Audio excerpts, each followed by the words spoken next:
morning. Parang wala po kayo energy. Ayan, good morning po ulit. Ayan. Amen. So are we blessed po?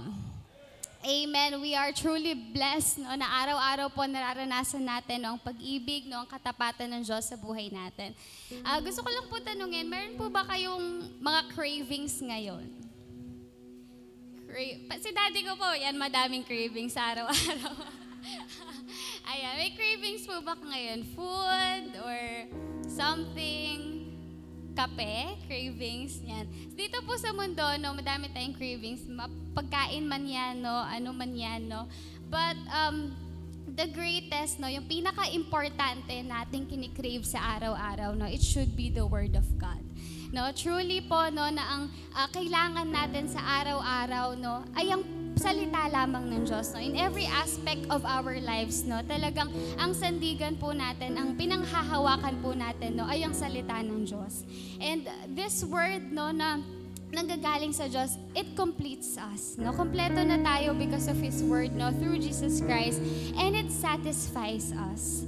And through the word na kapag patuloy po tayo na nagdudwell sa salita niya, nagfo-focus, no, we fix our eyes, no, our minds, our hearts in His word, no, it will truly follow in our actions, no. It will manifest, no, in our actions. Na hindi po natin pinipilit araw-araw anong gagawin natin bilang Kristiyano. Hindi po natin pinaghihirapan, no, isipin, no, anong kailangan natin gawin bilang Kristiyano. But because of the word that is in us, no, because of the word na patuloy nating tinatanim sa buhay natin, it will truly manifest, no, good things, no, sa buhay natin, sa actions natin, no. And kagaya po ni Joseph, no, sa buhay niya, kung makikita po natin sa kwento niya, napakadami niya pong pinagdaanan, no? Napakadaming nangyari sa buhay niya, napakadaming naging hadlang, no? Pero what we saw kay Joseph po, no, is how he stands still sa pangako ng Diyos sa kanya.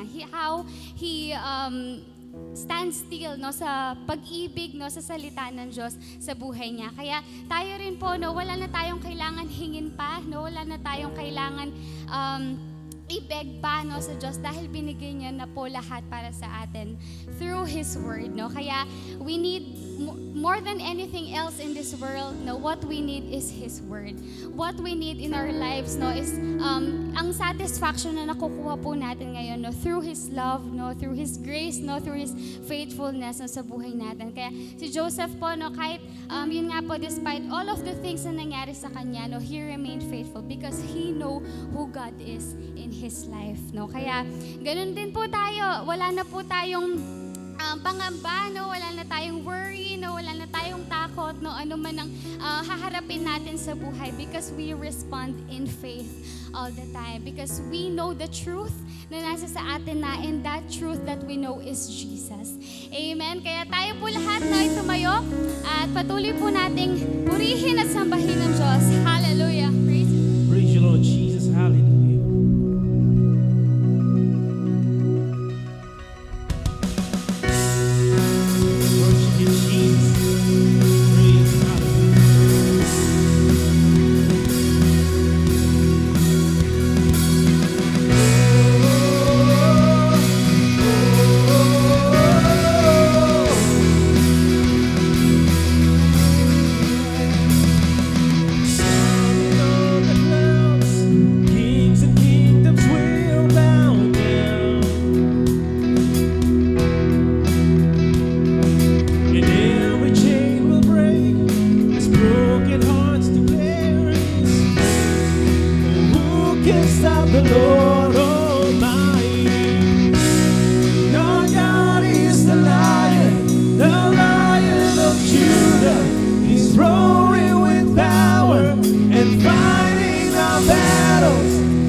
roaring with power and fighting our battles, and every knee will bow before him.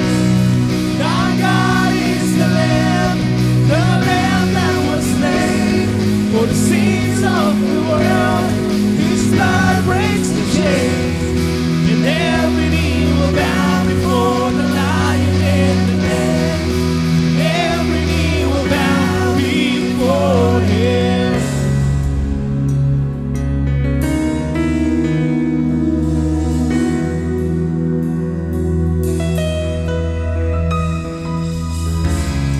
Oh, who can stop the Lord Almighty? Oh, who can stop the Lord Almighty? Yes, who can stop the Lord Almighty? Oh, who can stop the Lord Almighty? Who can stop the Lord Almighty? The battles. Who can stop the Lord Almighty? There's no one like our God. Hallelujah. Who can stop the Lord Almighty? Oh, who can stop the Lord?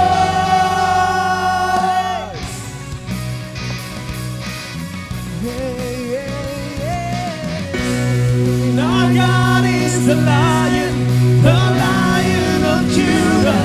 He's roaring with power and fighting our battles, and every knee will bow before him. Our God is the Lamb that was slain for the sins of the world. His blood breaks the chains, and every knee will bow before the Lion and the Lamb. And every knee will bow before him.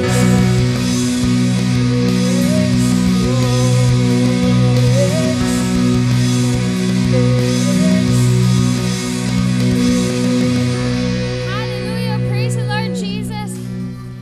Let's continue to give praise and worship to our Lord. Hallelujah.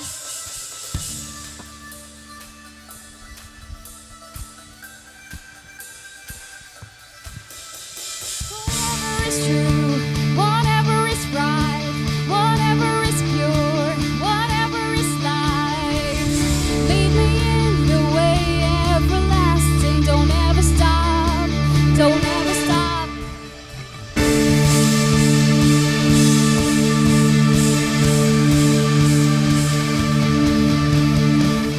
You alone I will seek with all my heart. Set my eyes, set my mind upon your word. Jesus, you are the way, you are the way, and I will follow. You are the way, the only way, and I will follow. Whatever is true, whatever is right, whatever is pure, whatever is light, lead me in the way everlasting. Don't ever stop, don't ever stop.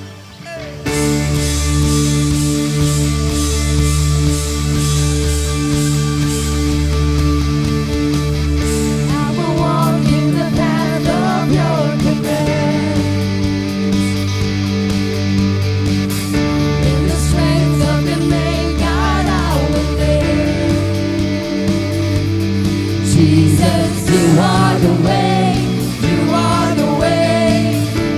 and I will follow.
I don't wanna live outside your way. I don't wanna miss your heart for me. You're the way. You're the way. I don't wanna live outside your way. I don't wanna miss your heart for me. You're the way. You're the way. You're the way. You're the way. You're the way. You're the way.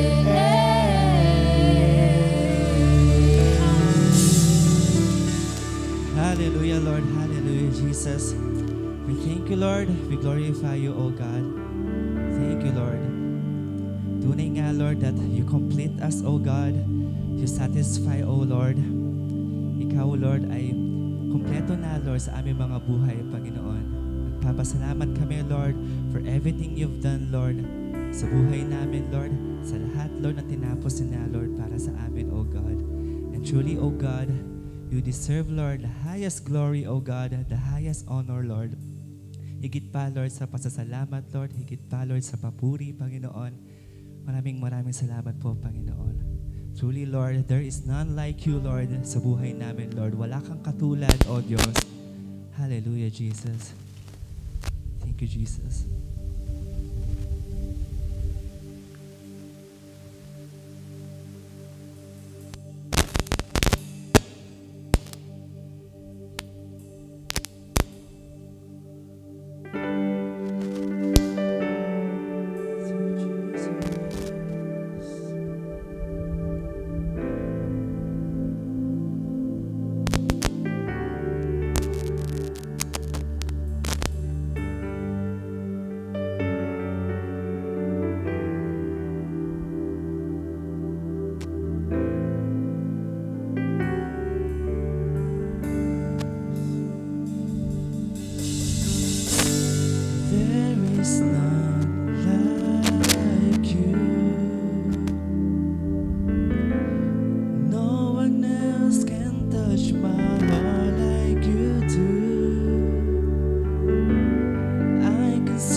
need you, Lord, more than the air I breathe. 'Cause more than the air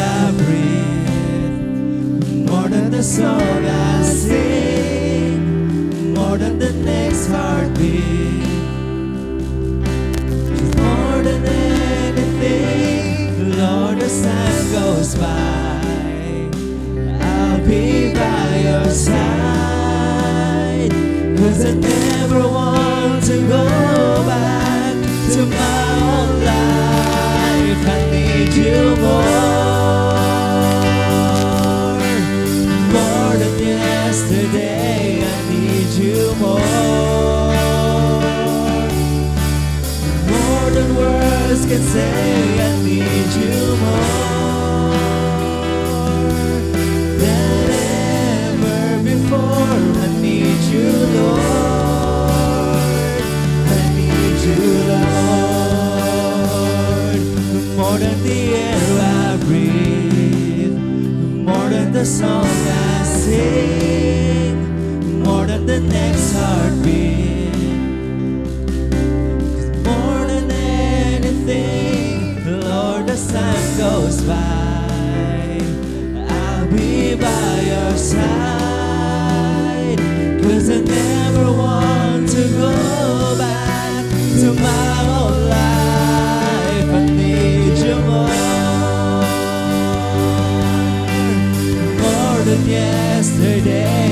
I need you more than words can say. I need you more than ever before. I need you, Lord. I need you, Lord. I need you more than yesterday. I need you more than words can say.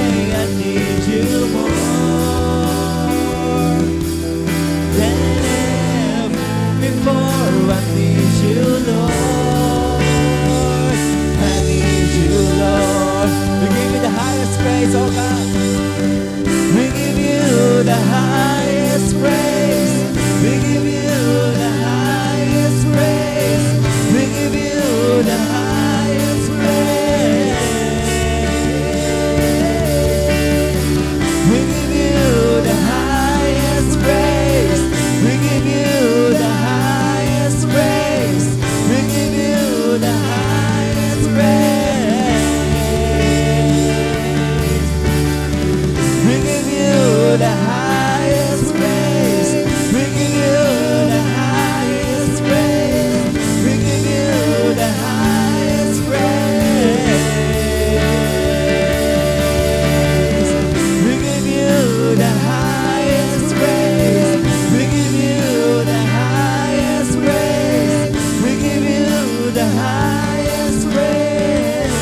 Hallelujah. There is none like you, Lord.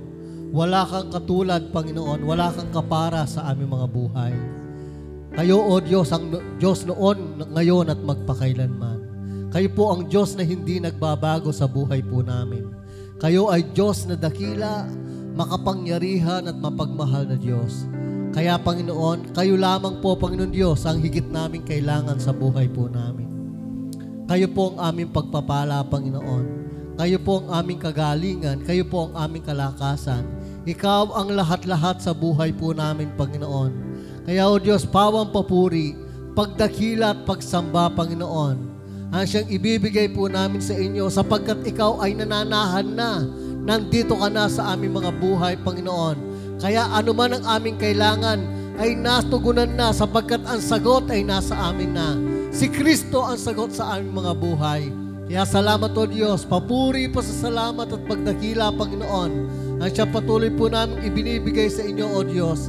Salamat, purihin po natin ang Panginoon, mga kapatid. Hallelujah! Oh, we bless your name, O God. We glorify your name. Thank you, Jesus. O God, salamat po, Panginoon. Ang buhay po namin, Panginoon, ay buo na, kompleto na, sapagkat ikaw ay sumasa amin, Panginoon. Salamat, O Diyos, na tunay nga, Panginoon, sa umagang ito, O God, patuloy ka naming makikilala, Panginoon, at patuloy ka naming mararanasan sa pamamagitan ng mga salita na may hahayag po na sa aming kalagitnaan. Maraming salamat, O Diyos, sa inyong anak na gagamitin ngayong umaga, na siya'y punong-puno ng kapangyarihan, punong-puno ng katalinuhan, Panginoon, at punong-puno, O Diyos, ng pag-ibig na nagmumula po sa inyo. Kaya kaming makikinig, Panginoon, ay bukas puso, Panginoon. Bukas ang aming mga ating kaisipan, Panginoon, natatanggapin ng mabuting balita na nagmumula po sa inyo. Salamat, O Diyos, sa umagang ito. Kaming lahat, Panginoon, ay aalis na pinagpala, Panginoon, sapagkat kayo ang aming mararanasan ngayong umaga. Kayo po ang aming tagumpay. Salamat, O Diyos. We give you all the glory and honor, Lord God. In Jesus' mighty name we pray. Amen and amen. I need you more than yesterday. I need you more than words can say. I need you more than ever before. I need you, Lord. I need you, Lord. I need you more than yesterday. I need you more than words can say. I need you more than ever before. I need you, Lord. I need you, Lord.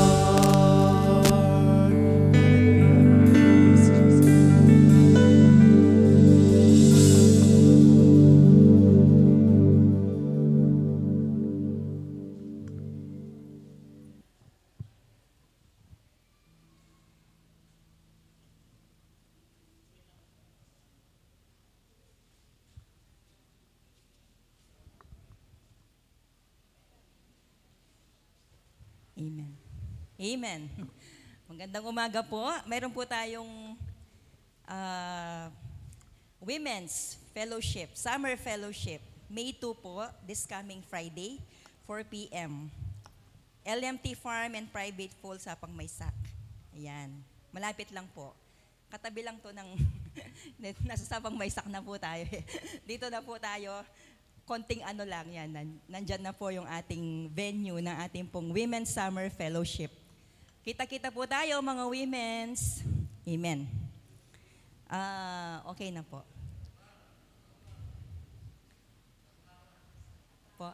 Santa Clara. Santa Clara po yan. Okay po. This is our Kairos moment. Amen.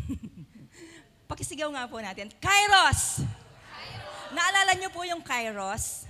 And ako, naniniwala po ako, giving is always our Kairos moment. Giving is always our opportune time Amen. And it is our advantage. Alam niyo po ba kapag tayo nagbibigay, it is our advantage. Amen. Manuwala ko po, nabi ko pa. Manuwala ka, dapurang matuwan eh. Manuwala ka. po. Manuwala tamo po. Amen. Na ito pong pagbibigay, ang pagbibigay po natin sa gawain ng ating Panginoon ay palagi pong opportune time, magandang pagkakataon. Amen. Kairos moment po natin upang lubusang maranasan ang ating pong Diyos kung sino siya sa ating pong mga buhay. Amen. Hallelujah. Kaya masaya po, nagagalak ang ating mga puso palagi na maging bahagi po ng gawain ito, magkaloob sa gawain po ng ating pong Panginoon. Amen. Tayo po'y manalangin. Thank you, Jesus. Salamat po, Panginoon. Kayo po ang dahilan ng aming kagalakan, ng aming kapayapaan, O Diyos, ng aming mga lakas, at patuloy po namin itong kinikilala, Panginoon. Ang mga karunungan na patuloy yung pong binibigay sa amin upang mapalawig ang aming pong mga buhay. Maraming salamat po, O Diyos. Salamat po sa mga opportunity, pagkakataon, Panginoon, sa mga tao sa paligid namin na ginagamit mo, Panginoon, upang patuloy pong maranasan namin kung gaano kakabuti sa aming pong mga buhay. Purihin ka po, O Diyos, at nais po palagi naming maging bahagi.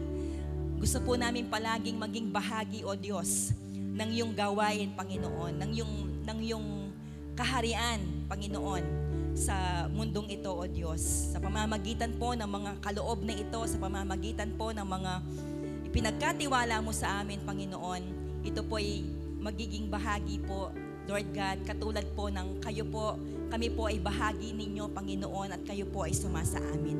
Maraming salamat po, Panginoon, purihin ka sa umagang ito, sa pangalan po ng Panginoong Jesus. Amen.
Ayan.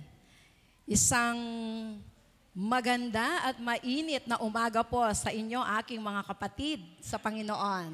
Ayan. So, kasing init ng panahon, sumasasabay tayo dyan, no? Mainit din sa ating Panginoon. No? So, kahit na ano ang sitwasyon, kahit na ano ang panahon, kahit na ano ang temperature, isa lang, ang relasyon natin sa Panginoon ay painit ng painit. No? Hindi tayo paiiwan. Hindi tayo manlalamig, kundi lalong iinit pagkat nagiging mas exciting ang salita ng Diyos sa ating mga buhay. At sa umagang ito, ano po, napaka-exciting ng umagang ito para sa bawat isa. No? Bawat Sunday ay exciting kasi lalo nating nakikilala, no? Lalo tayong talagang magdi-desire nakakapit sa Panginoon sapagkat nai-inspire tayo sa kanyang mga salita. Ayan. Nung nakaraang linggo po, ngayon magpapatuloy tayo sa buhay ni Joseph, no?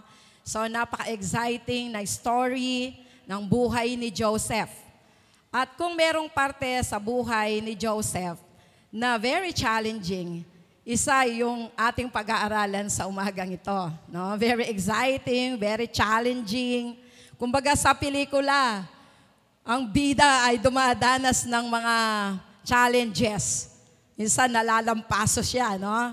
Pero dyan, nagiging mas maganda ang kwento, di po ba? Kung kailan yung challenging part, no? Yan ay exciting din sa mga manonood. So sa umagang ito, ang buhay ni Joseph ay napaka-exciting sa atin bilang Kristiyano. Alam ko po, lahat tayo nakapagbasa na yan, no?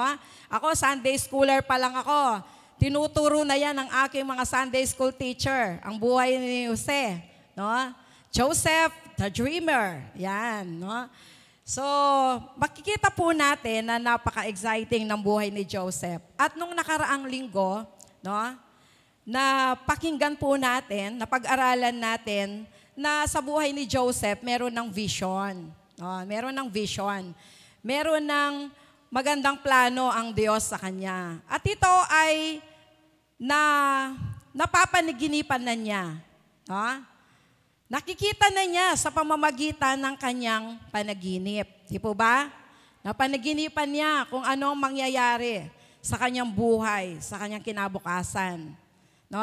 At ito ay naikwento niya, no? Bilang baliktanaw o review nung Sunday, nakita na niya ito sa kanyang panaginip. At ito ay naikwento niya sa kanyang mga kapatid at maging sa kanyang ama. At dahil sa kwentong yan, isa din yan sa naging dahilan kung bakit nagkaroon ng envy, no? Yung parang selos, inggit ang kanyang mga kapatid. So, diyan nag-start na nagkaroon na sila ng inggit sa kanilang puso. At bukod doon, yung treatment ng kanilang ama, no? Na-highlight doon na paborito siya ng kanyang ama. Na ginawa siya ng colorful na kasuotan na kung saan ito ay wala o hindi nangyari sa kanyang mga kapatid. So ito rin ay isang naging dahilan kung bakit nabuo sa kanilang puso ang inggit. No? Yung tinatawag nating envy.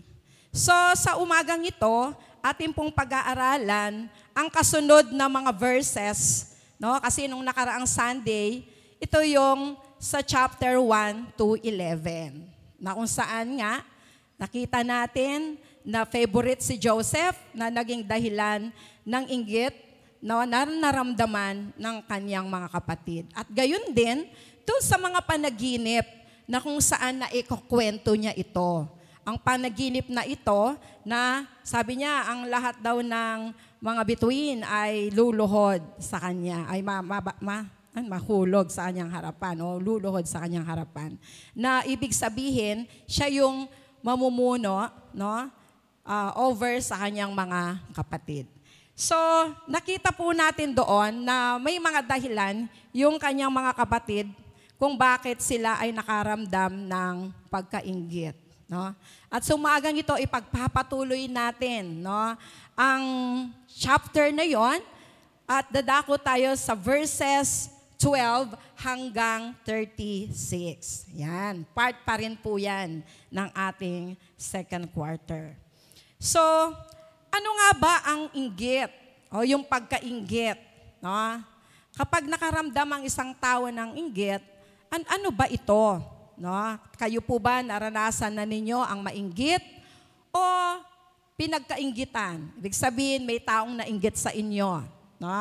O tayo mismo, naramdaman natin ito sa ating puso. Ang inggit po ay isa sa tinatawag nating destructive emotions. Ito ay emotion. No? Pag sinabi nating destructive, ito ay emosyon na nakakasira. No? Pwedeng sa ating pakiramdam, sa ating mga decisions, sa ating mga ginagawa. No? At kapag sinabi natin pagkainggit, ang ibig sabihin po nito, we are comparing ourselves doon sa ibang tao. Sa mga Facebook, ang dami-dami pong mga nagpo-post, no? Mga napunta, nasa Vietnam sila, nasa Bangkok sila, tapos tayo magkakaroon tayo ng reaction or comment. Sana all. Di po ba? Ang madalas nating sinasabi, sana all. Sana ako rin. We are comparing ourselves to others. No? So, yun po, nag-i-start po yun. Kapag kinumpare natin ang ating sarili sa iba, yan po ay mga emosyon na hindi maganda. No? Kasi kapag kinumpare natin, nakita natin na hindi tayo ganon, hindi tayo katulad ng mga nararanasan nila. Halimbawa, mayroong bagong kotse, naka-post na ganon, tapos naka-FB, no? Tapos makikita mo, may mga tao na nalulungkot. May mga tao na kino-compare yung sarili nila. Sana ako din. Sana ako rin merong magandang kotse. Sana ako rin nakapagpatayo ng ganitong bahay. So, comparing, no, yourself to others. At kapag ito po ay nasa puso natin, no, maaari itong maging dahilan ng pagkakasala natin. No? Ito ay maaaring maging dahilan upang tayo ay magkaroon ng mga sinful actions. Mga actions na hindi nagiging maganda. No? Sa isang trabaho din, no? Halimbawa sa isang trabaho, may mga promotions na nangyayari. No po? Pagkatapos ng mga promotions na yan, na-announce na mga promotions, nagkakaroon po ng bunga yan.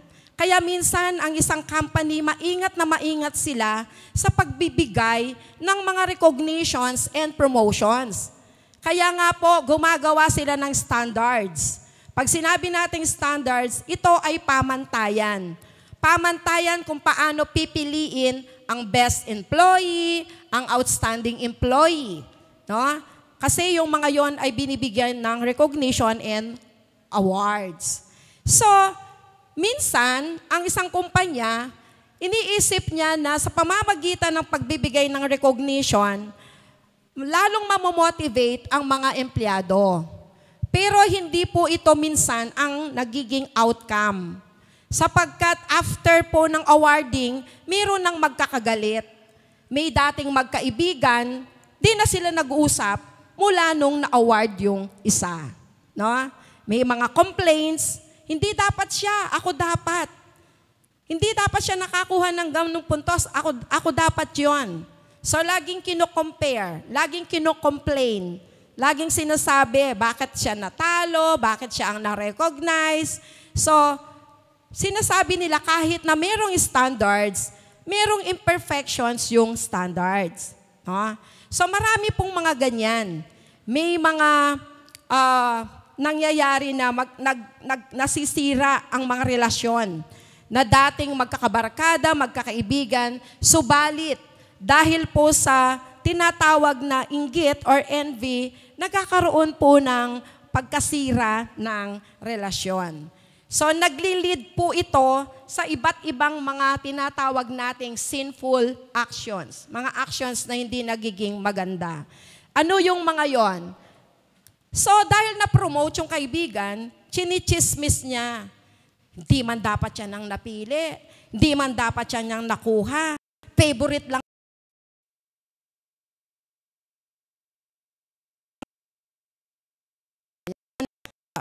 Kakaroon din ng backfighting. Sa likod, pag nakaharap, sinasabi, congratulations, with matching hug-hug, no? Pero pag talikod niya, ni-stab nila to, no? Nagkakaroon ng backfighting or stabbing, no? Parang dinadakdak patalikod. Sasabihin, di naman dapat yan, di siya deserving. May mga ganyan pong pangyayari. It is because of the envy, o yung tinatawag nating pagkainggit. At ang pagkainggit na yan ay nagre-resulta madalas ng hindi magagandang mga gawain. Marami pong mga halimbawa sa Biblia, no, na nagpapakita how envy leads to sin. No? Paano po yung pagkainggit ay ang naging resulta ay mga kasalanan, no? So, nandun po yung mababasa natin sa Genesis 4, chapter 4, verses 3 to 8. Ito po yung nainggit si Cain kay Abel na humantong sa pagpatay. So, isa po yan, no? At meron din po yung nainggit si Haring Saul kay David na nagbunsod din sa kanya sa tangkang pagpatay. At meron pa, ang ating Panginoong Hesukristo. Ang mga Pariseo ay nainggit din sa ating Panginoong Jesus, kaya nga ipinapako siya sa krus. So, maraming mga bagay, no, mga kwento na ito ay dahil sa inggit, ito ang nagtulak bakit nakagawa pa ng mas marami pang pagkakasala. Marami pang mga hindi magagandang mga gawain, no, makasalanang gawain ang nangyari. At sa umagang ito po, di na tayo lalayo sa kwento ni Joseph na sabi ko, umpisahan na natin ngayon, o dugtungan natin yung chapter 11, yung chapter 12 to 36. Ito po ay nagpapakita din na kung saan ang pagkainggit ng mga kapatid ni Jose sa kanya ay nagbunga ng maraming mga sinful actions, mga makasalanang mga gawain. No? So, tingnan po natin ito. Sabi nga natin kanina, envy is a powerful and destructive emotions. Ito ay emotion. Ibig sabihin, nasa ating mga puso. No? Nasa puso ng tao. Pagka ang inggit, yan ay pumasok sa puso ng tao, magbubunga yan ng mga hindi magandang kaisipan. At dahil hindi maganda ang kaisipan, yun ang magagawa ng katawan. No? Yun ang mapuput into action. Kung ano ang thoughts, yun ang gagawin ng katawan. Kung ano ang nasa puso, yun ang lalabas na gagawin ng katawan. So, katulad nga po ng sinabi ko kanina, ang pagkainggit ay ang paghahambing. Nag-i-start ito sa kino-compare mo ang sarili mo. Bakit siya? Bakit hindi ako? Bakit siya mayroon? Bakit wala ako? Bakit siya mahal ng aming tatay? Bakit ako hindi? Mukhang hindi. Comparing ourselves to other persons. Tingnan po natin ang chapter or verses 12. Mag-start po tayo sa verses 12. Ayan. Basahin po natin. Isang araw, nasa Shechem ang mga kapatid ni Jose at pinapastol doon ang kawan ng kanilang ama. Sinabi ni Israel kay Jose, siya rin po si yung kanilang ama, gumayak ka at sumunod sa iyong mga kapatid. Ano po ang sagot? Opo, tugon ni Jose. Sinabi pa ng kanyang ama, tingnan mo kung sila'y Asan na ba tayo? Tingnan mo kung sila'y nasa mabuting kalagayan. Pagkatapos, bumalik ka agad at nang malaman ko. Lumakad nga si Jose mula sa libis ng Hebron at nakarating sa Shechem. Sa kanyang paglalakad, nakita siya ng isang lalaki at tinanong kung anong hinahanap niya. Hinahanap ko po ang aking mga kapatid na nagpapastol ng aming kawan. Sagot niya, saan ko po kaya sila makikita? Sinabi ng lalaki, umalis na sila at ang dinig ko'y sa Dotan pupunta. Sumunod si Jose at natagpuan nga roon ang mga kapatid. Ano po ang mayroon sa katangian ni Jose? No? Siya ay may pusong handang sumunod. Favorite siya ng kanyang tatay. No? So siya ay inutusan upang tingnan ang kalagayan ng kanyang mga kapatid na nagpapastol ng kawan. Wala pong ibang sinabi si Jose kundi, opo. Mayroon siyang magandang karakter. At ang karakter na ito, no, makikita po natin ang karakter na ito ang nakita ng Diyos sa kanya. Meron siyang pusong handang sumunod. Sa kanyang mga magulang, sa kanyang ama, siya ay sumunod. Wala siyang reklamo. Hindi niya sinabing malayo. Hindi rin niya sinabing nakakapagod. Hindi rin siya nagsabi na baka hindi ko sila makita. No? Ang sagot lang niya ay, opo. Makikita po natin na napakahalaga sa isang tao ang mayroon siyang pusong sumusunod. No? Mayroong pusong sumusunod kung ano po ang nais, no, sa ating mga buhay. Napakahalaga po na mayroon tayong pusong sumusunod. Alam po natin na ang ating Ama, ang ating Diyos, mayroon siyang mga magagandang plano sa atin. At madalas, ito po ay nararamdaman natin kung ano ang magandang plano ng ating Panginoon. Nakikita po ng ating puso, no? Kasi sa una pa lang, may vision na. May panaginip na si Jose.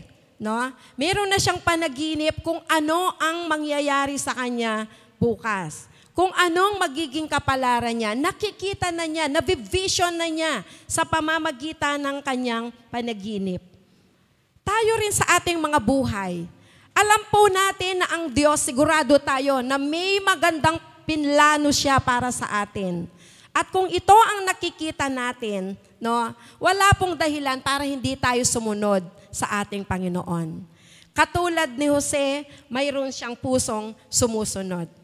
Alam po ba natin na sa story ni Jose, no, makikita natin ang isang puso na talagang handang sumunod. No? At kung mapapansin po natin sa verses na yan, hindi naman niya kaagad nakita yung kanyang mga kapatid. Dapat sana, nung hindi niya nakita doon sa una niyang pinuntahan, umuwi na siya at sinabi niya sa kanyang ama na wala sila. Hindi ko sila nakita. Pero hindi po. Nagtanong-tanong pa siya at pagkatapos siyang nagtanong, pumunta siya kung saan siya itinuro. Meron siyang tinatawag na patience and perseverance. Matyaga po si Jose. At sa kanyang katyagaan, natagpuan niya ang kanyang mga kapatid. Na kung saan, yon ang nais niya. Ang sumunod doon sa inuutos ng kanyang ama na tingnan, makita ang kalagayan ng kanyang mga kapatid. Ang pagsunod natin sa Diyos ay hindi pwedeng susubukan ko lang. No? Katulad si Jose, sinubukan lang niya na tingnan, hindi. Talagang pumunta siya para hanapin. Kasi kung sinubukan lang niya, hindi na siya nagtanong pa kung nasaan ang mga kapatid niya nung hindi sila nakita. Kung hindi nagtanong pa siya. No? Tayo sa buhay natin, hindi lang yung susubukan natin na sumunod sa Panginoon. Kung hindi gawin natin ito ng buong puso, gawin natin ito ng may pagmamahal at ng mayroong pagpapakumbaba sa ating Diyos. Si Jose ay hindi perfect, hindi siya perfecto. Pero meron siyang isang mahalagang katangian at ito ay ang meron siyang pusong handang sumunod. Magpatuloy po tayo. Ayan. So, nabanggit po natin kanina, no? At ito ay napag-aralan natin nung nakaraan, na nagkaroon na ng tinatawag na inggit sa puso ng mga kapatid ni Jose. At ngayon makikita po natin sa mga susunod na verses. Malayo pa'y natanaw na siya ng mga ito. So, sa malayo pa natanaw na nila. At doon pa lang, isa silang patayin siya. Sinabi nila, ayan na ang mahilig managinip. No? Magchismis la pa po, magmarites lang. Ayan na yung magaling managinip or mahilig managinip. Patayin natin siya at ihulog sa balon at sabihin siya'y sinila ng mabangis na hayop. Tingnan natin kung ano ang mangyayari sa kanyang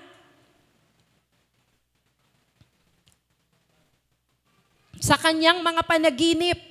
Nang marinig ito ni Ruben, sinikap niyang iligtas si Jose. Huwag nating patayin, sabi niya. Huwag natin siyang pagbuhatan ng kamay.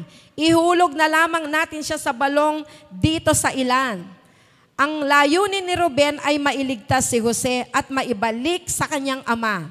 Pagdating ni Jose, hinubad nila ang kanyang damit na mahaba at may manggas. Pagkatapos, inihulog siya sa isang tuyong balon. Yan. No? Ang dating pagkainggit nila, ito ay nagdulot ng pagkapuot.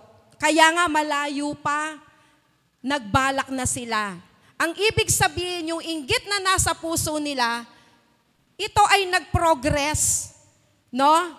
Nag-progress yung inggit na nasa puso nila. Instead na ma-manage nila yung inggit na yon, no? Mawala yung inggit na yon, ito ay nag-progress. At ang inggit na yan ay naging pagkapuot. Di po ba ang puot, ito ay yung mataas na intensity ng galit, no? Sumiklab yung galit nila. Ito ay puot na tinatawag natin. So ang inggit ay nagbunga ng puot. Kaya nga malayo pa, may plano na. Kasi sa puso nila, may puot. No? May mataas na galit sila kay Jose. Ngayon, sa puso nilang yon, dahil nandoon sa puso nila, malayo pa, may mga plano na sila. May mga balakin na sila. No? At ito ay ang ihulog si Jose ito ay patayin si Jose. Patayin si Jose. No? Pero, dahil nga sa kanilang kapatid na nagmungkahi, na ito ay ihulog na lamang sa balon. So, ang puot ay nagbunga pa ng conspiracy. Ano po yung conspiracy? Ito po ay sabuatan. Nagbunga ito ng sabuatan. So mula sa pagkainggit, sumiklab ito, naging puot, at doon sa puot na yon, nagkasundo pa sila, nagsabuatan sila na ito na ang kanilang gawin. No? Napatayin si Jose, at sa kalaunan, ihulog na lang si Jose doon sa balon. Lumaki po ang kanilang galit kay Jose. Naglagablab kung bakit ito ay humantong sa tinatawag nating murderous plan. Yung plano na pagpatay kay Jose. Envy makes people wish harm on others and act on their sinful thoughts. Ito po ay madalas nagbubunga nanganganak ito ng iba pang mga kasalanan. na pinagmulan lang ng inggit or comparing themselves to other people. No, nung maikumpara nila, di nila alam, kinip nila yon sa kanilang puso at ito ay lumago. Ito ay nag-progress at naging puot. At dahil ito ay naging puot, ayun nagkaroon pa sila ng another na kasalanan. Instead na yung magpaalalahanan na wag nating gawin yan. Wag nating patayin. Kapatid natin yan. Dugo ng ating mga dugo. No? Isipin nga natin ang ating kapatid. Ako yung kapatid ko na aksidente siya nung Lunes. Nabalitaan ko Friday. Umiyak ako. Nagpasalamat ako sa Diyos kasi hindi siya masyadong nasaktan. No? Na ang protection ng Panginoon nakita pa rin namin sa kanya. Kung di siya naka-helmet, basag-basag ang ulo niya. Or baka mukha niya hindi mo na makilala. Subalit naroon ang protection ng Panginoon. Kaya ako, nung malaman ko yon, talagang nagpasalamat ako sa Diyos. Sapagkat ang Diyos ay mabuti, hindi niya tayo hahayaan na mapunta sa mga ganong kalagayan. No? Kaya nga alam po ninyo, nung binabasa ko yung buhay ni Jose, ini-imagine ko po bakit nagawa ng kanyang mga kapatid ito. Samantalang tayo kung minsan, yun lang masaktan ng konti ang kapatid mo, parang ikaw din ang sinaktan. No? Kapag yung kapatid mo, meron siyang mga parang nakakasamaan ng loob, parang ikaw din, ganoon, naroon ka sa sitwasyon niya. No? Hindi mo siya hayaan na mangyari yon. Yung pinoproteksyonan mo din siya dahil mahal mo siya, dahil kapatid mo siya. Kaya sa buhay ni Jose, lahat ng kanyang kapatid nagkaisa para siya ay patayin. Nakakaiyak po yun, no? Ako po, umiiyak ako nung binabasa ko yon. Lahat ng kanyang mga kapatid. No? Kahit pa yung isa niyang kapatid na nagsabi, no, na wag na siyang patayin kundi ihulog na lang, no? Hindi pa rin totally na sinabi niya na wag natin siyang i-harm, kapatid natin 'yan, no? Kapatid natin siya. Mayroong reason bakit sinabi niya 'yon na ihulog na lang. Iniisip niya lighter na lang, instead na patayin, ihulog na lang. No, maaaring maisip pa niya na pwedeng maligtas doon. Pero in the end, makikita po natin, no, kung go deeper po natin, meron pa rin siyang tinatawag na accountability sa kanyang ama. No? So, pero hindi po tayo doon pupunta, kundi itong jealousy sa mga kapatid ni Jose at kung ano ang naging bunga po nito. So, nagkasundo po sila. And simple thoughts, yung mga sinful thoughts, yung mga kaisipan na hindi maganda, pag po ito ay in-entertain natin, ito po ay magli-lead into sinful actions. Yun ang maigagawa natin. Kung anong naiisip, yun po ang nagagawa. Ang mga kapatid ni Jose, naisip nila na patayin si Jose. No? Naisip nila na ihulog sa balon si Jose at yun po ang kanilang ginawa. Those are simple thoughts na nag-lead to sinful actions. And this conspiracy leads to betrayal. No? Ito po ay nag-lead into betrayal. No? Tingnan po natin. Habang sila'y kumakain, may natanaw silang pangkat ng mga Ismailita na nagmumula sa Gilead. Ang mga kamelyo nila'y may kargang mga pampalasa, balsamo at mira na dadalhin sa Ehipto. Sinabi ni Judas sa kanyang mga kapatid, ano ang mapapala natin?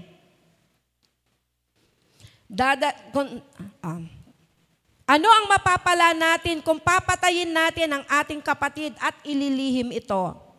Halikayo, ipagbili natin siya sa mga Ismailita, huwag natin siyang patayin, siya'y ating kapatid. May konsensyala pa niya po. Siya'y ating kapatid, laman at dugo. Pumayag ang kanyang mga kapatid. Kaya't nang dumaan ang mga mangangalakal na Midianita, inihaon nila si Jose mula sa balon at ipinagbili sa mga Ismaelita sa halagang 20 pirasong pilak. Dinala nila si Jose sa Ehipto. Nakita po natin, no? The conspiracy leads to betrayal. Ang pagsasabuatan ay nauwi sa pagkakanulo. Pinagkanulo nila ang kanilang kapatid. Pinagkakitaan pa po. Ginawang business si Jose. So instead na patayin, wala tayong mapapala dyan. So ipagbili na lang natin siya. Meron pa tayong ganansya. Sabi siguro nila, no? Meron pa tayong pera. So may pakinabang kung ipagbibili si Jose. So ipinagkanulo nila si Jose. No? So instead of killing him, they sold him as a slave. No? Naging slave po si Jose. And later, sa mga susunod na kabanata, more exciting po yon, makikita po natin kung ano nang nangyari after na ipinagbili siya. Aabangan nyo yon. Huwag tayong a-absent. At kung ma-absent po tayo, mai-skip yung yung ibang mga verses, hindi magiging kompleto, no, yung ating kaunawaan doon pa sa ating pinag-aaralan. Kaya kung nakapag-absent kayo sa di maiwasang dahilan, meron po tayong YouTube, no, FB page, panuurin po natin ito upang nakukumpleto po ang ating mga natututunan. So, makikita po natin sa buhay ng mga kapatid ni Jose, they valued money than doon sa pagmamahal nila sa kanilang kapatid. Naniniwala po ako, walang ganun sa atin, no? Kahit hindi ipagbili, yun lang ipagkanulo mo ang kapatid mo, hindi mo magagawa yan. Kasi parang feeling natin, ginawa mo yan sa iyong sarili. Kung paano mo kamahalang yung sarili, masigit pa nga kung minsan sa iyong mga kapatid. Napakarami pong mga quotations about kapatid, no? Lalo na nung siblings day kanya, no? Siblings celebration. Makikita po doon yung mga iba't ibang quotation ng pagpapahalaga sa mga kapatid. At tayo, no, sa ating mga kapatid, hindi lang po yung kapatid natin biologically, maging tayo po dito ay magkakapatid sa ating Panginoon. And we valued, no, each of you. No, binavalue po natin ang bawat isa. Minamahal po natin ang bawat isa kagaya ng pag-ibig ng Diyos sa atin. Alalahanin lang po natin kung gaano tayo kamahal ng Panginoon. Yon ang magiging motivation and inspiration natin upang mahalin natin ang ating mga kapatid. So, sa buhay po ni Jose, ang mga kapatid niya, they valued money, no, than him. Mas binalyo po nila ang pera kesa sa buhay ng kanilang kapatid. Di nila inisip na kapag binenta nila ito, magiging alipin, mahihirapan si Jose, wala na silang pakialam doon. No? Ito lamang ay bunga ng kanilang pagkainggit sa kanya, na naging puot, na naging sabuatan, at ngayon, pinagkanulo na siya. Pinagkanulo na, ibinenta na. No?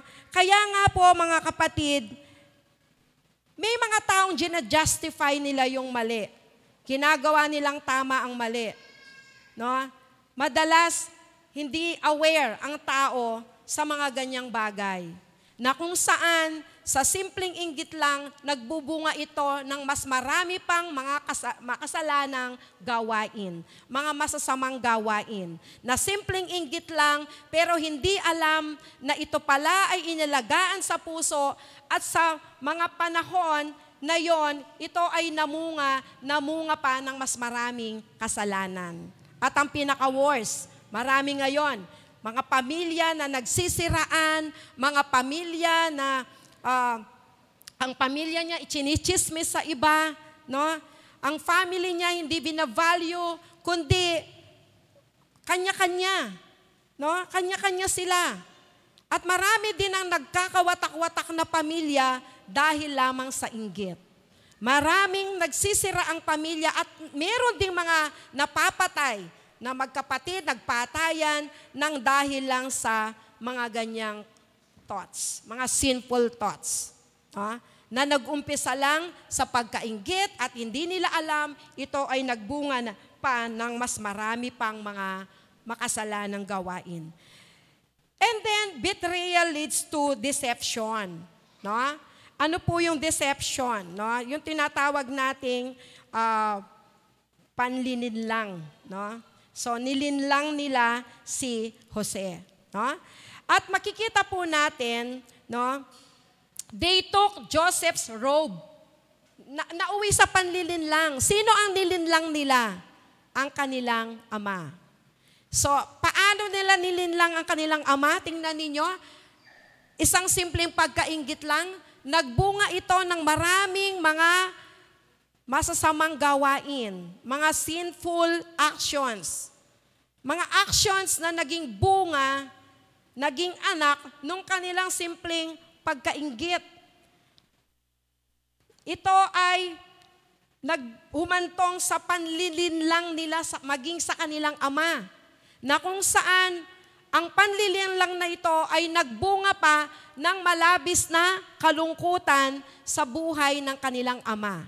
At hindi lang sa kanilang ama, nagdulot din ito ng tinatawag nating guilt. Kasi hindi rin sila napanatag mula nung ginawa nila ito. Ipagpatuloy po natin yung 29. Ayan.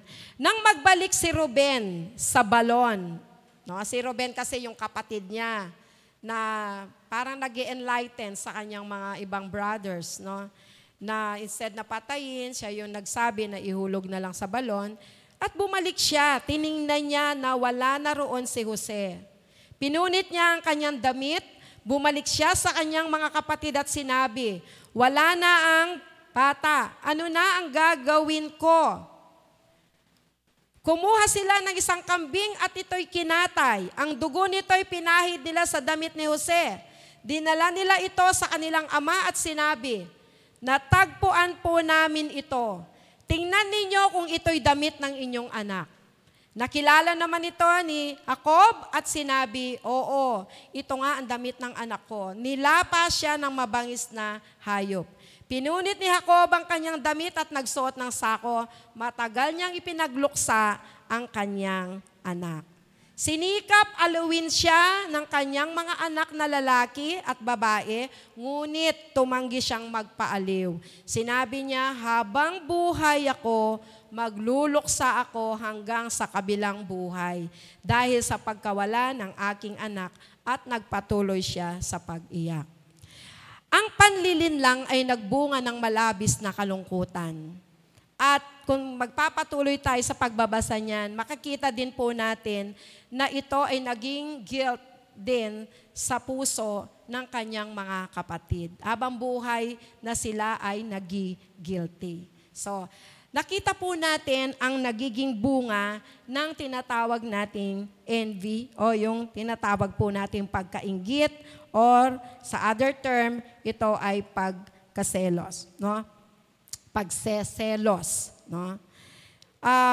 From jealousy to hatred to betrayal to lying. Yun po ang naging bunga ng tinatawag nating jealousy. Ang jealousy na napunta sa puso ng mga kapatid ni Jose, ito ay nagbunga ng puot, nagbunga ng matinding galit, nagbunga ng conspiracy sa buwatan, nagbunga ito ng mas malala pa po doon, betrayal, at sa huli, pagsisinungaling. Nanganak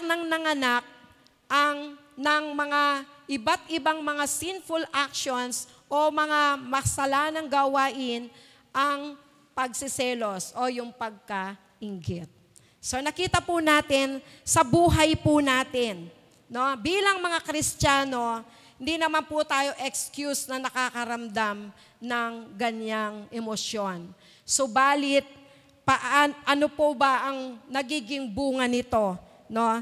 So, sabi nga po sa James chapter 3 verse 16, For where jealousy and selfish ambition exist, there will be the disorder and every vile practice. No? Bawat jealousy and selfishness, no, na nararamdaman sa puso natin, maaari itong magbunga, no, ng mga disorders. No? Yung mga kaisipan natin na dati nasa tamang kaisipan, magkakaroon din po yan ng hindi magandang kaisipan. At ang hindi magandang kaisipan ay napuput into practice na gagawa natin. Kasi kung anong nasa puso, kung ano yung nasa isip, yun ang gagawin. Di po ba? Naisip mo, magluluto ka ng sinigang. Paksiw ba yung gagawin ng kamay mo? Hindi. Magluluto siya ng sinigang. Kaya nga sinful thoughts, magiging mapuput into practice, magiging mga sinful actions, mga makasalanang mga gawain. At ito hindi kaaya-aya sa ating Panginoon. At sinasabi din po sa Proverbs chapter 14 verse 30, a heart at peace gives life to the body. A heart at peace, panatag na puso, gives life to the body. No? But envy rots the bones. Pero ang ano daw po, ang inggit ay nagmumangat-ngat yan sa ating mga buto. No? Ang ibig sabihin, totally, sisirain niya ang tao. Ang inggit ay maaaring maging dahilan upang sirain niya ang kaisipan ng tao at magiging yon ang kanyang gagawin. Kaya sa mga gumagawa ng krimen, meron po ang dahilan nito ay ang kanilang pagkainggit. No? Simple lang, kino-compare ang sarili hanggang sa gumawa na ng kung ano-ano na yung naisip. At yung mga naisip, ito na po ang naging ginawa po nila. Envy destroys relationships. Sinisira ang mga relasyon. Relasyon ng pamilya, yan, maging relasyon sa church. May mga churches na nagkaroon ng mga problems. It's because of the envy. No, may mga nagbunga ito ng chismis, nagbunga na ito ng mga maling kaisipan. At marami din po ako naririnig ng mga kwento rin ng ibang mga churches na mga dumadaan din sila sa mga ganyang challenges. No? So, guard our heart. Batayan po natin ang ating mga puso. Ingatan natin ang ating mga puso, no? Alagaan po natin ito pagkat yan ang bukal ng ating buhay. Yan ang bukal ng ating buhay na ating tinataglay. No? Sabi nga po doon sa Proverbs, no? Ang puso'y ingatang mabuti at alagaan pagkat yan ang siyang bukal ng buhay mong tinataglay. No? So, ingatan po natin ang ating mga puso. No? Be contented with God's plan, no, for you. Ano po ang sinasabi ng Philippians 4:11? Ang sabi po niya, I am not saying this because, ano po ba yan? Philippians 4:11, I am not saying this because I am in need. For I have learned to be content whatever the circumstances. Ang sabi po ni Apostol Pablo, hindi ko sinasabi ito dahil sa kayo'y pinaghahanapan ko ng tulong. Natutunan ko ng masiyahan, maging anuman ang aking kalagayan. Contentment, napakahalaga po sa atin. Kasi kapag marami tayong hinahanap, no, marami tayong mga hinahanap sa buhay na gusto nating mangyari sa atin, yun po, no, magbubunga na yon ng mga di magandang kaisipan. Kasi sa ayaw mo sa gusto mo makuha mo yon sa anumang paraan. So magkakaroon na tayo ng mga hindi magagandang kaisipan at ang mga hindi magagandang kaisipan na ito yung isa sa katuparan. So hindi natin alam, iba na yung laman ng ating puso.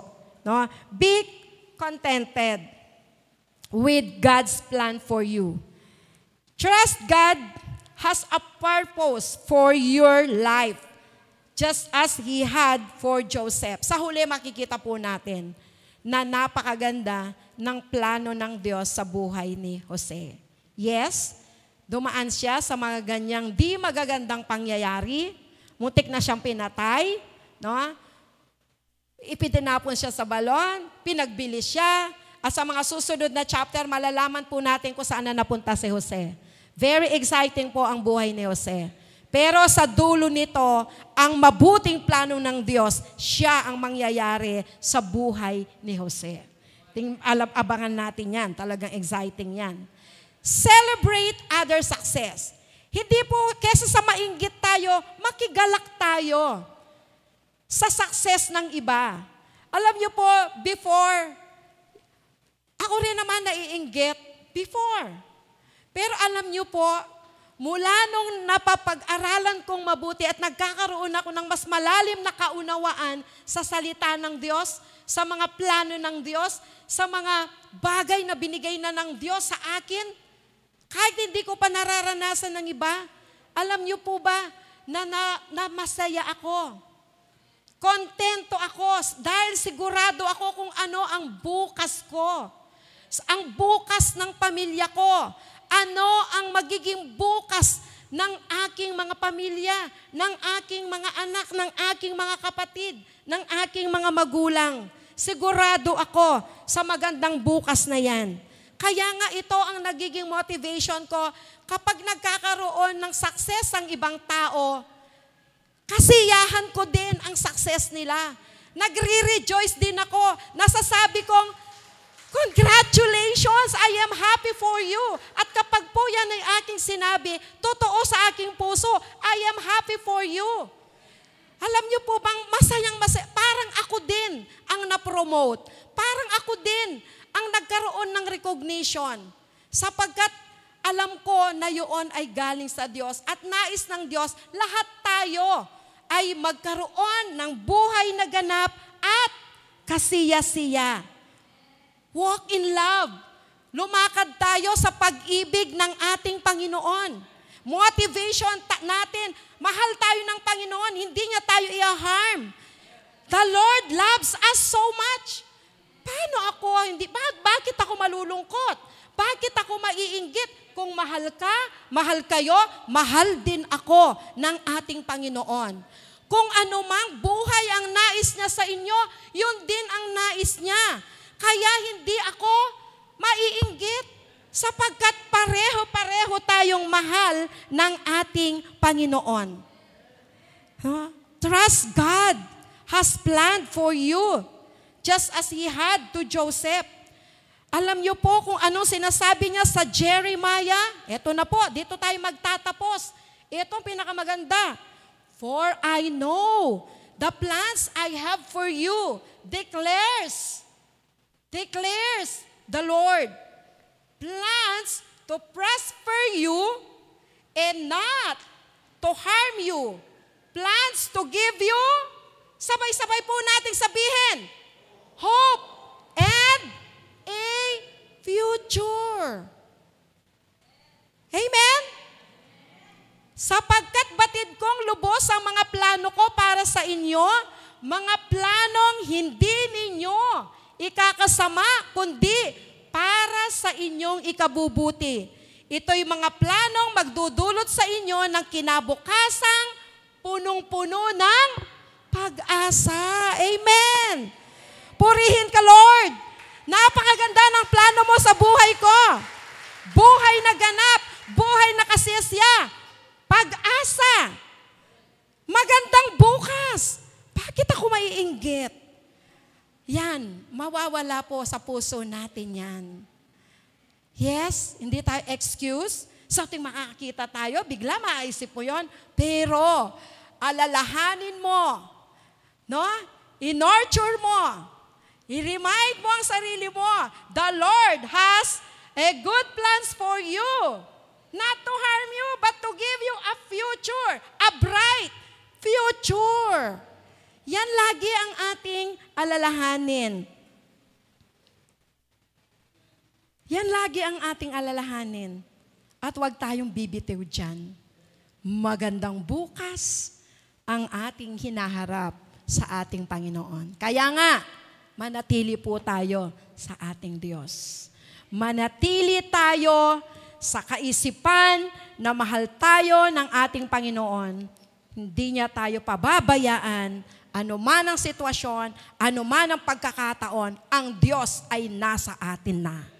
Kasama natin, nasa atin na. Nasa ating mga puso, nasa ating mga buhay. Kaya huwag tayong matatakot. Huwag tayong maiinggit. Kundi mag-celebrate tayo sa pag-ibig ng Diyos. Magandang umaga po sa inyong lahat.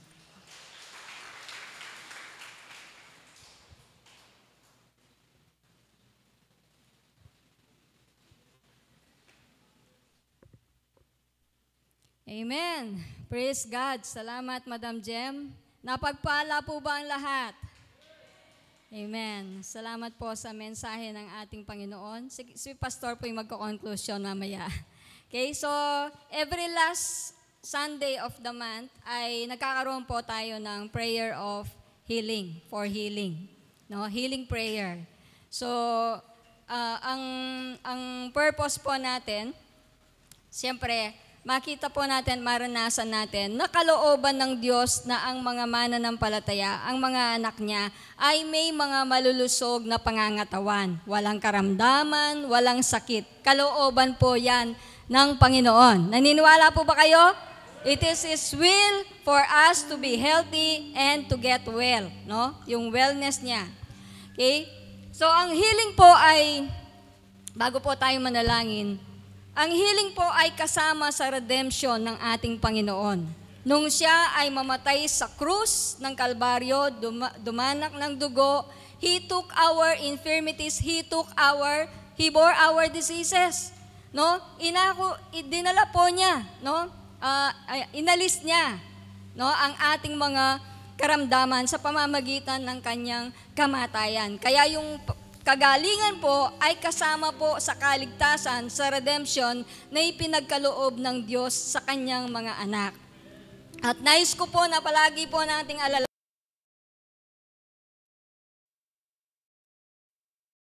kasi may nabanggit po ako sa kanya. Tapos sabi niya, saan ba galing yan? Sabi ko, hindi ko alam kung sariling kaisipan ko o galing sa Diyos. Yun po yung sinasabi ni Madam Jem, kung ano yung ating iniisip, yun po yung magiging action natin. At kung ano po yung alaman ng ating isip, kung ano yung ating minemeditate, kung ano yung pinagkakabalahan ng ating kaisipan, kung problema man yan o sakit man yan, kung ano yung laging iniisip ng ating kaisipan, ito po ay lalabas din sa ating mga bibig. Di ba? Kung ano yung thoughts mo, lalabas yan through your words. At lalabas yan through your actions.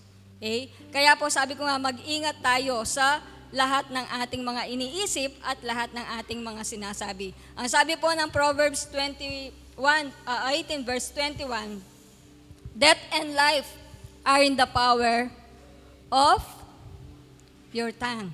Death and life are in the power of your tongue. Sa Tagalog po, gusto ko lang basahin. Ang salita ng tao ay makapagliligtas ng buhay o kaya ay makakamatay. Okay? So, very powerful po ang salita. Ito'y either makakapagligtas or makakamatay. Kaya mag-ingat sa pagsasalita sapagkat aanihin mo ang bunga nito. So, anuman daw po yung ating sinasabi, anuman yung lumalabas sa ating bibig, yun po ay aanihin natin. No, you will eat the fruit of it. Sabi po ng English, death and life are in the power of your tongue. Ang kamatayan at ang buhay ay nakasalalay dito, no? Sa ating dila, no? Ibig sabihin sa ating sinasabi. Kaya nga po, sabi ko nga, lagi po nating alalahanin kung sino po tayo sa ating Panginoon. Bilang mga born-again Christians, lahat po ng born-again Christians, magtaas ng kamay. Lahat po tayo ay mayroon unang bagong espiritu. Di ba? At ang bagong espiritu na nasa sa atin, yan po ay kumpleto. Yan po ay perfect. Yung spirit na nasa atin. Yes, yung body natin hindi perfect. Nagkakasakit yan. Nakakaramdam yan ng pain. Pero yung spirit na nasa sa atin po, yan po ay perfect. Siya po ay healthy. Siya ay well. No? Malusog siya. Kaya kung ano po yung nasa spirit po natin, i-release po natin ito sa pamamagitan ng ano? Through our tongue. Sa pagsasabi, sa pagsasalita, kung ano ang gusto nating mangyari sa ating katawan. Okay? Lahat po ng nakakaranas ngayon ng karamdaman, ng sakit, God has given us authority. Binigyan po niya tayo ng authority to tread on serpents and scorpions, to heal the sick. Di ba? Meron tayong authority na binigay ng Diyos sa atin at yun po, ang authority na nasa ating espiritu, no, ang kapangyarihan na nasa ating espiritu ay may release natin sa pamamagitan ng pagsasabi kung ano ang binigay na ng Diyos sa atin. Binigyan na tayo ng kagalingan ng Diyos. Di ba? By His stripes, we are healed. By His stripes, we are healed. Ibig sabihin, magaling na po tayo. Sister, kung magaling na ako, alam ba si Pastor, kung magaling na siya, bakit hindi nagmamanifest? Okay? Hindi ibig sabihin na hindi po nagmanifest ay hindi po siya magaling. The truth is, magaling na siya. Okay? Because we are healed. No? Hindi po tayo, we are sick trying to get healed. Sabi ni Barry Bennett, we are not sick trying to get healed. Hindi tayo may sakit na gusto nating gumaling, kundi tayo ay pinagaling na getting rid or resisting sickness. Ibig sabihin, i-resist lang po natin because we have the authority within us, we have the power within us, i-resist lang natin yung karamdaman kasi we are already healed. Yan po nawa ang maging pananampalataya natin at maunawaan natin sa buhay ng mga Kristiyano. Kaya ngayon pong ebanghelyo ito, tayo pong lahat ay tumayo. Kung meron kang nararamdaman sa iyong katawan, the word says, you are already healed. Ano ang gagawin mo? Resist, reject, rebuke. Ano ang pong karamdaman meron ka? Sakit sa ulo, sakit sa tiyan, cancer, diabetes, sa kidney, ano mang pain na nararamdaman mo sa iyong katawan, stroke, ano mang stroke yan, heat stroke, hemorrhagic stroke, in the name of Jesus, we resist them, we rebuke them, we cast them out in Jesus' name, in Jesus' name. Sige po, hawakan po ninyo. I-lay hands ninyo ang katawan ninyo or kung may karamdaman yung katabi nyo, i-lay hands yun siya. Sabi po ng salita ng Diyos, they will lay hands on the sick and they will recover. Yan po ang pangako ng Diyos. So our hands will release the healing power of Jesus. Our words will release the healing power of Jesus by faith. Kung anong sinasabi mo, paniwalaan mo. Yan po yung ideklara mo, isalita mo ngayong oras na ito. Sige po, sabay-sabay po tayo. Hallelujah! Thank you, Lord God. Salamat po, Panginoon, sa inyong kamatayan, Lord God. Kami ay magaling na. Kami ay pinagaling mo na, Panginoon. Kaya po, Diyos, sa umagang ito, amin pong, Lord, dinedeklara at aming sinasalita na ang aming katawan, Panginoon, ay pinagaling mo nga. Pinagaling mo na, Panginoon. We rebuke, we resist any sickness, Lord God. Lord, abang nawakan namin ang aming katawan, Panginoon. Lord, we rebuke anuman po karamdaman, anumang pain, Panginoon, na aming nararamdaman sa pangalan po ng aming Panginoon Jesus. In the name of Jesus, in the mighty name of Jesus, thank you, Lord God, for your healing power. Thank you, Lord, for your promises. Thank you for your word, Lord God. Thank you for your powerful word. In the name of Jesus, we pray. Amen, amen, amen.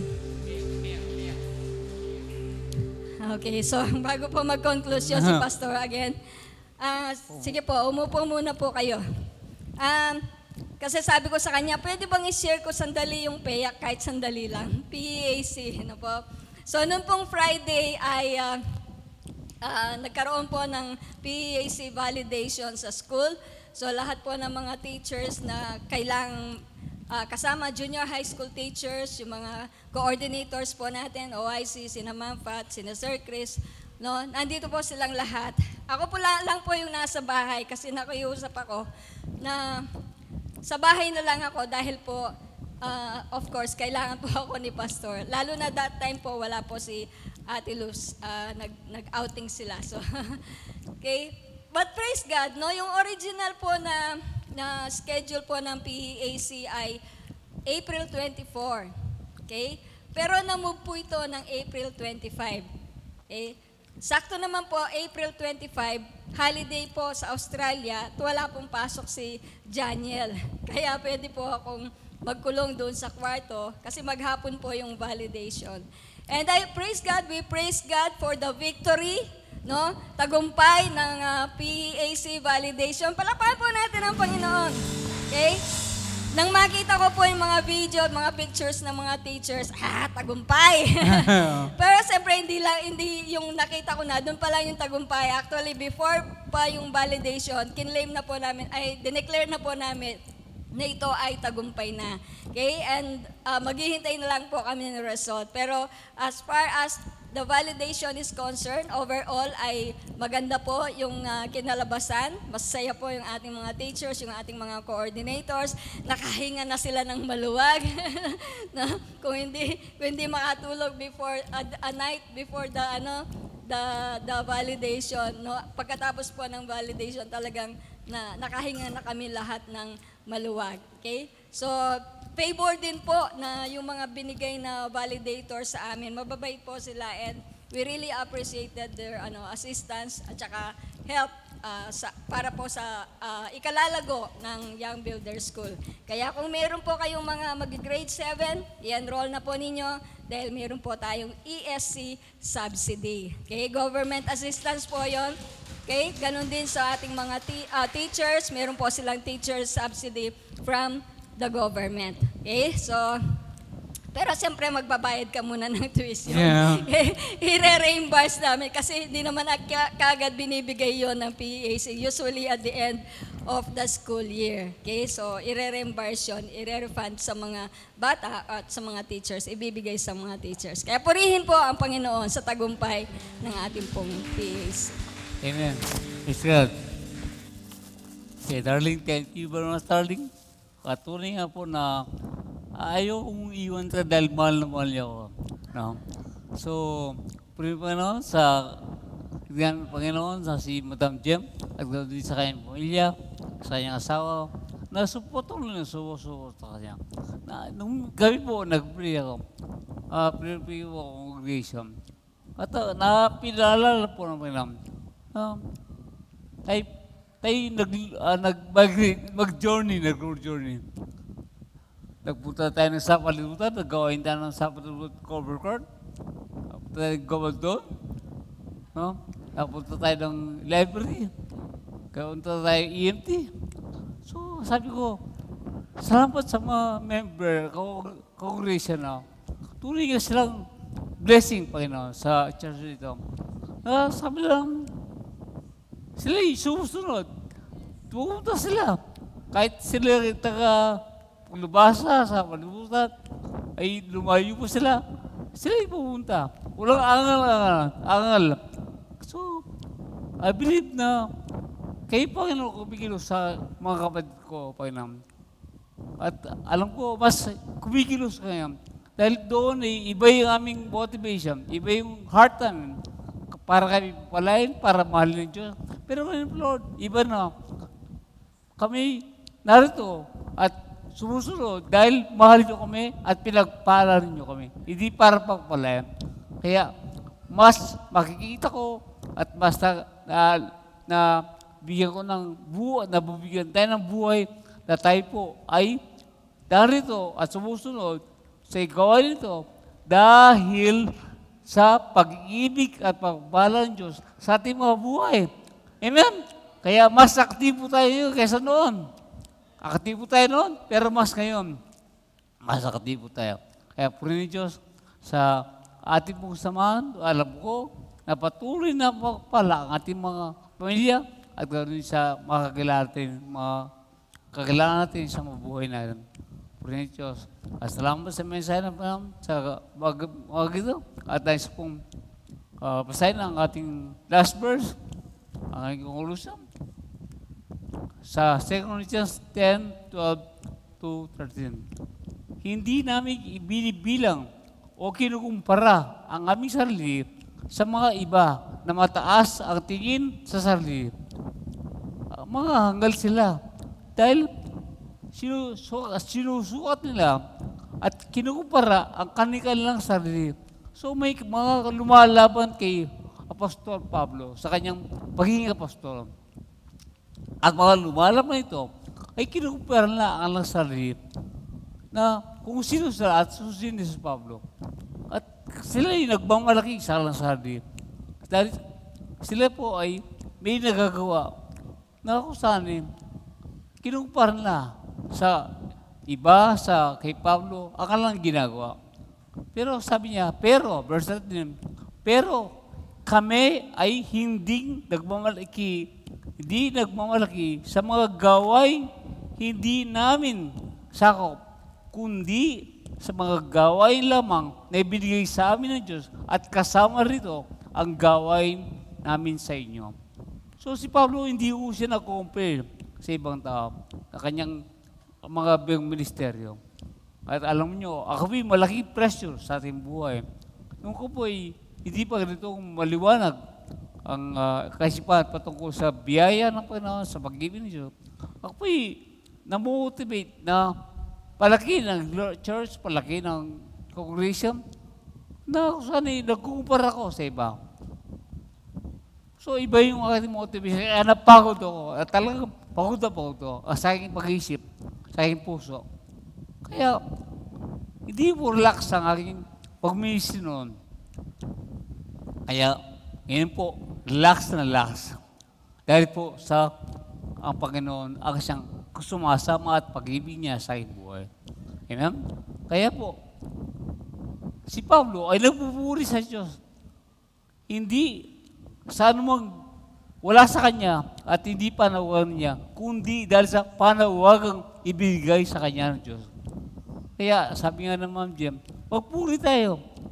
Dahil ang Diyos ay may magandang plano sa atin. May plano sa atin. At doon tayo mag-concentrate, at doon tayo mag-level up. Hindi tayo po magkumpara sa ibang tao at mainggit at tayo po patuloy na gustong mangyari ang kunang nangyari sa ibang tao. Iba yung purpose nila. Iba yung layunin nila. Basta ikaw ay may layunin ng Diyos at may plano sa'yo. Dahil hindi pwedeng nasa iyo ang lahat. Na ang lahat na gagawa mo, you are not jack of all trades. Walang taong jack of all trades. Kundi isa lamang, pangalawa, concentrate siya doon sa panawagang ibigay ng Diyos sa kanyang buhay. Kaya po, about isa ay may panawagan at may plano ng Diyos sa kanya, pag-asa at magandang kinabukasan sa buhay mo. Sa iyong pamilya, sa iyong mga anak, huwag natin kumpara sa iba't iba.